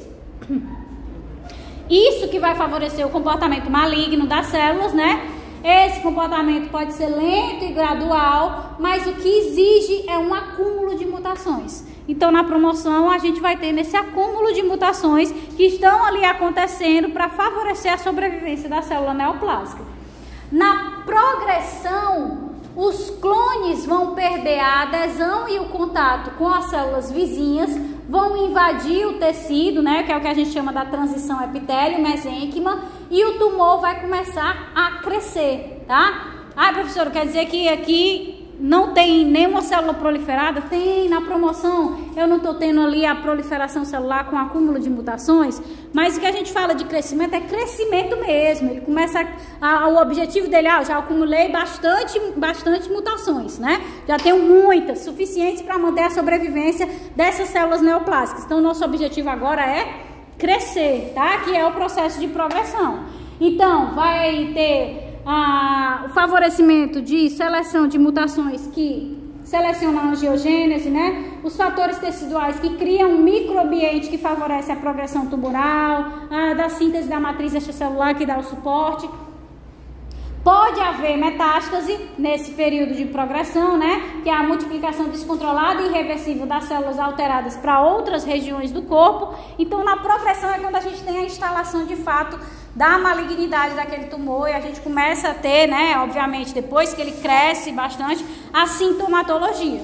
Então, basicamente, a gente tem, né, na carcinogênese, ou seja, associada a tumores malignos, 3 etapas. Iniciação, um fator ambiental fez com que eu tivesse aí uma mutação acontecendo, por algum defeito, por alguma predisposição genética, eu não consegui reparar o DNA ou desencadear a apoptose daquela célula com problema, né? Então, essa alteração do DNA gera uma lesão permanente do DNA da célula. E aí, tendo a primeira transformação maligna, que a gente chama do processo de iniciação, a gente parte para a segunda fase da carcinogênese, que é a promoção. O que é que vai acontecer nessa promoção? A gente começa a ter um acúmulo de mutações, todas aí relacionadas à sobrevivência da célula neoplásica. Então, essas mutações vão se acumulando e a gente parte para a terceira etapa da carcinogênese, que é a progressão tumoral. É quando ele já tem ali mutações suficientes e ele começa a querer agora o quê? Crescer. Eu quero crescer para começar a causar mesmo, de fato, a patologia, a sintomatologia da doença, certo? Então, os cânceres geralmente se tornam mais agressivos e adquirem maior potencial maligno através do fenômeno conhecido como progressão tumoral, né? A última etapa. A progressão tumoral envolve a seleção natural de mutações em uma célula neoplásica com um processo amplificado. Porque como ela vai se dividindo indefinidamente, a chance da gente ter outra mutação acontecendo que seja favorável ali para a sobrevivência do tumor vai ser muito maior, né? Ela está se proliferando direto. Então, se tiver um erro, a probabilidade de eu selecionar aquela nova mutação vai ser muito maior. Então a gente vai proliferando células hábeis ao crescimento do tumor, à sobrevivência dele, à invasão, à metástase ou até mesmo a evasão da resposta imune ou da ação medicamentosa e quimioterápica. Então, na progressão tumoral, lá na promoção, professora, mas não é na promoção que tem as mutações de forma geral ali, que já são suficientes para quê? Para manter a sobrevivência básica do tumor, mas ele quer mais, ele quer crescer. Se ele quer crescer, o que é que ele vai precisar? Ele vai precisar de vaso sanguíneo, ele vai precisar de matriz extracelular, né? Então precisa que chegue nele nutrientes e oxigênio. Então ele vai começar a selecionar as células que têm essa capacidade de angiogênese, né? De chamar mais células estromais. Ele quer crescer, ele quer invadir, então ele vai selecionar as células que têm as mutações, que secretam enzimas para invadir o tecido adjacente. Então ele quer metastatizar, então ele vai selecionar essas células que têm essa capacidade. Se ele quer crescer sem ser destruído, ele vai selecionar aquelas que têm capacidade de evadir a resposta imune. Para quê? Para não ter aquele equilíbrio lá do tanto de células que é sintetizado e o tanto de células que é destruído pelo sistema imune. Então ele quer, se ele consegue uma célula que sofreu mutação que evade essa resposta, ele já seleciona ela e vamos proliferar aqui para o meu tumor crescer. Também tem algumas vezes, né, alguns tumores que têm a capacidade de evadir da quimioterapia, não responde, é o que a gente fala de não responde, né? Ela não respondeu à quimioterapia, porque o tumor ele tem essa capacidade aí de evadir esse tratamento. Então, como resultado da mutação contínua e o que a gente chama nesse processo da progressão tumoral, em que ele começa a crescer, selecionando tudo aquilo que favorece esse crescimento dele, a gente chama de seleção darwiniana, tá? Do tumor. Então, mesmo que os tumores malignos apresentem origem monoclonal, eles, de forma geral, são geneticamente heterogêneos no momento da apresentação clínica. Por quê? Porque a gente não teve um acúmulo de mutações e cada vez mais mutações foram sendo selecionadas no processo de progressão tumoral. Para quê? Para que a gente favoreça o crescimento daquele tumor. Então, com todas essas alterações genéticas, ele não vai ter quase similaridade nenhuma com a célula original, né? Com a primeira célula. Então, é o que vocês veem aqui, né? A gente tem a célula normal, sofreu uma mutação iniciadora por ação do carcinógeno, seja qual for. E aí, no processo de promoção, a gente vai tendo mutações adicionais acontecendo. Essas mutações adicionais já aconteceram aqui, já foram se juntando. E, opa, a gente já tem o suficiente para a gente começar a crescer aqui e causar dano de fato. Aí a gente tem a progressão tumoral. Percebam aqui, ó, que essas células, elas são diferentes. Essa azulzinha aqui, que vamos dizer que tinha 6 mutações, tá aqui ela. Mas ela já se proliferou, gerando outras células que têm outras mutações. Vamos dizer que ela já tem 10 mutações. Então, na progressão tumoral, quando a gente olha para o tumor, a gente não tem como característica uma única célula, né? Uma única característica genética de uma célula neoplásica, não. A gente tem várias, né? Porque todas elas estão atuando em alguma coisa. Na progressão tumoral, ele selecionou essa porque essa faz o quê? Essa faz angiogênese. Depois ele selecionou essa porque essa faz o quê? Ele evade a resposta imune. Depois ele selecionou essa, deixa eu ver se tem um intermediário, tem essa intermediária aqui, né? Depois ele selecionou essa porque essa aumenta a secreção de células, né, do entorno para sintetizar a matriz extracelular. Então ele quer selecionar, a seleção darwiniana neoplásica, quer selecionar tudo aquilo que vai favorecer com que o tumor se prolifere, com que ele cresça, tá? Tranquilo? Então, como é que isso vai acontecer basicamente, né? Que a gente vê só amanhã, mas eu vou só introduzir a vocês. Então, os cânceres, né? Ou seja, os tumores, as neoplasias malignas, têm como características fundamentais serem o distúrbio genético causado por mutações do DNA. Suas alterações genéticas são hereditárias e passadas para as células filhas na divisão celular através do processo de seleção darwiniana que a gente acabou de ver na progressão tumoral. Essas mutações e as alterações epigenéticas conferem propriedades que são marcas ou características do câncer, tá? Então, o câncer é uma doença causada por mutações que alteram a função de um subconjunto finito de genes humanos que contribuem de forma direta para o comportamento maligno das células cancerosas. Isso fortalece o quê? A hipótese de que o câncer é, na sua raiz, uma doença genética, tá? Obviamente que a gente vai ter, como a gente viu em epidemia, os fatores ambientais, né? Favorecendo isso, vai. Mas a base do câncer, da doença, é a parte genética, tá? É a propensão que a pessoa tem por ter a expressão de genes, a presença de genes ali, que vão favorecer a ocorrência dessas neoplasias. Então, quando a pessoa tem, né, quando essa mutação, ela provém ali da presença de genes, ou seja, uma mutação hereditária, a gente vai ter uma probabilidade de dano desse câncer muito maior. É por isso que a Angelina Jolie foi lá e fez o exame para ver se ela tinha os genes, né, que favoreciam ela ter o câncer, e tirou o útero, tirou as mamas, foi tudo. Por quê? Porque a probabilidade de ela ter era muito maior. É diferente de uma pessoa que foi, né, o exemplo que eu estou dando direto, foi para a praia, sofreu a ação aqui da radiação solar e ela sofreu uma mutação. Ela sofreu uma mutação em uma célula, vai ser muito mais difícil que ela tenha proporções maiores dessa neoplasia. É diferente da pessoa em que todas as células do corpo dela têm aquela sequência daquele gene. Se ela sofre uma mutação e aquele gene é ativado, ela já ali perdeu a batalha, né? Já começa a formação da célula neoplásica, da propagação daquele tumor. Então, como é que isso vai acontecer, né? Como a gente está vendo aqui, o câncer é uma doença genética, então a gente precisa que genes específicos, que a gente tenha um subconjunto finito de genes que estão correlacionados ao câncer.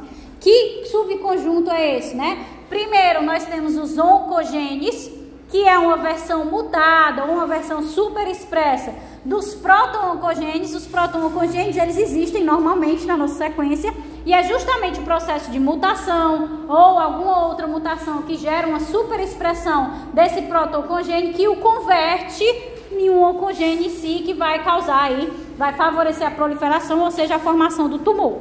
Outros genes que também são afetados na formação do processo neoplásico maligno, os genes supressores de tumor, né? Então a gente tem dois tipos básicos, os genes governantes e os genes guardiões. Então os governantes, eles impedem a proliferação e a divisão celular. Se eles estão mutados, então a célula não tem mais quem impeça essa proliferação. Então a célula começa a se proliferar desordenadamente, né, indefinidamente. Se eu não tenho mais esse gene supressor de tumor guardião, porque ele sofreu a mutação, ele não vai mais reconhecer os danos de DNA e induzir a apoptose e a morte celular programada. Por quê? Porque ele foi mutado. Então, esses genes supressores de tumor, eles podem atuar tanto na divisão celular, como no reconhecimento do dano, induzindo a apoptose. Mas se eles forem mutados, eles não conseguem mais fazer isso, tá? Que é o que a gente vai ver amanhã. Além disso, nós também temos genes que regulam a interação entre a célula tumoral e as demais células adjacentes, né? Então, se esses genes eles forem mutados, eles vão impedir o reconhecimento pelo sistema imune. Por exemplo, a célula NK, que eu dei o exemplo inicialmente, ela tem que ter os dois ligantes positivos, né? O ligante de NK e o ligante do MHC. Vamos supor que houve uma mutação no gene que expressa o receptor de NK, que está sempre positivo, né? Então, se ele não expressa na membrana o receptor de NK, não tem como a NK vir reconhecer e desencadear a morte celular programada. Ela não vai fazer nada. Então, ele consegue, assim, se manter vivo para continuar se proliferando. E, por fim, nós também temos genes que regulam a apoptose, né? Então, quando eles sofrem uma mutação, eles vão impedir a morte celular programada. Então, vamos supor, a P53 está funcionando, ó, legal. Ela reconheceu que houve uma mutação. Houve uma mutação, eu tenho que eliminar essa célula, porque não conseguiu se reparar o DNA. Então, por favor, P53, ativa aí a eliminação, a morte celular programada. A P53 vem e sinaliza para os genes que regulam a apoptose, mas eles sofreram uma mutação, eles não reconhecem a sinalização da P53, não ativam a apoptose, a célula não é eliminada, tá? Então, são os principais genes que estão relacionados à manifestação do câncer da neoplasia. Aqui, só para vocês verem o exemplozinho que ele bota lá, né? Então, vamos supor que a gente tem aqui o MYC, né? Que é aquela quinase que eu falei para vocês lá em outra aula anteriormente, que induz a proliferação celular. Então, existe só uma cópia aqui. começa a haver, né, devido a uma mutação, uma proliferação, várias cópias desse gene são geradas, e o que é que ele faz? Ele, por translocação, ele entra em outro cromossomo, e vários de uma vez, e justamente numa região que tem expressão constitutiva. Então toda vida vai ter aqui a transcrição desse código aqui, desse cromossomo, em várias cópias da MIC, né, que promove a proliferação celular. Então a célula vai ficar em divisão constante, tá? É um desses exemplos dessa translocação, né? Primeiro ele se replica e depois ele vai translocar para uma região de expressão constitutiva, ou seja, que é feito o tempo todo. E aqui a gente tem algumas mutações genéticas que estão associadas à leucemia mieloide crônica e ao linfoma de Burkitt. Então a gente vai ter aqui, né, translocações desses pedaços do cromossomo que vão acabar favorecendo a união dessa parte do ABL, o oncogene ABL, com a parte do BCR, e assim ele se torna ativo para fazer com que a gente tenha ativação das vias de sinalização do fator de crescimento. Se eu tenho um fator de crescimento sendo liberado constantemente, eu tenho o ciclo celular sendo ativado constantemente. Então a célula vai se proliferando. Mesma coisa aqui, ó, também translocação, o oncogene MIC, mais uma vez, né? Ele vai vir para outro cromossomo, e aí na interação dele com esse gene IG, ele se torna ativo, ele super expressa a proteína MIC, a expressão aumentada da MIC faz com que a célula entre em proliferação celular constante. Então a célula vai se proliferando, o tumor vai crescendo. Compreenderam? Então, minha gente, até amanhã.